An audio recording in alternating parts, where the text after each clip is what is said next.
The next category of numerical is based on the effect of capacitance of a capacitor on introducing the dielectric or conducting slab.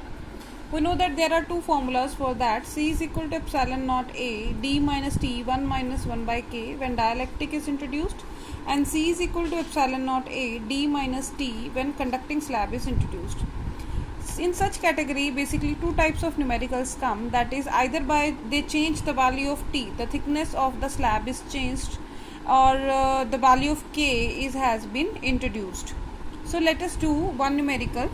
The Ebonite rod k is equal to 6 millimeter thickness. It means here we have given the dielectric and the thickness of the slab t, the value of t is given to be 6 millimeter, is introduced between the plates of the capacitor. Area is given to be 4 into 10 raised to the power minus 2 meter square, and the separation between the plates, it means small d value is given to be 0.01. So it means here all the values are given to you. Area is given to be 4 into 10 raised to the power minus 2 meter square. The thickness t is given to be 6 millimeter. Value of k is given to be 3, and separation small d is given to be 0.01 meter, right? So we know that E epsilon naught value, we can have value A, D, T and K is given to you. So directly putting the values in this expression, we can get the value of C. So this is one of the easiest numerical. Another kind of numerical, let us do that.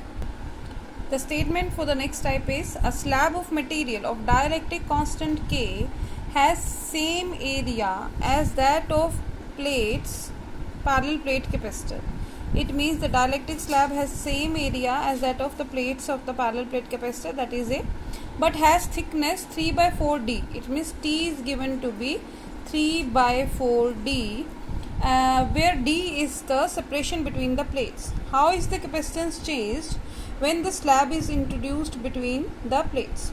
Now we know that the formula for dielectric slab introduced is epsilon naught A divided by d minus t. Instead of t we will put t by 3 by 4 into d 1 minus 1 by k, right? So let us solve this. Epsilon naught A, this is d minus 3 by 4 d plus 3d by 4 k. So it will become epsilon naught A, this becomes 4d minus 3d, so this becomes d by 4 plus 3d by 4k. 4 is taken LCM, so this becomes 4 epsilon naught A divided by d plus 3d by k. So taking d common, epsilon naught A divided by d taken as common, 1 plus 3 by k. So this becomes C naught, 4 C naught divided by 1 plus 3 by k, or we can write it as 4 C naught k upon k plus 3. So this is the value of capacitance which will changes by introducing the slab 3 by 4 d.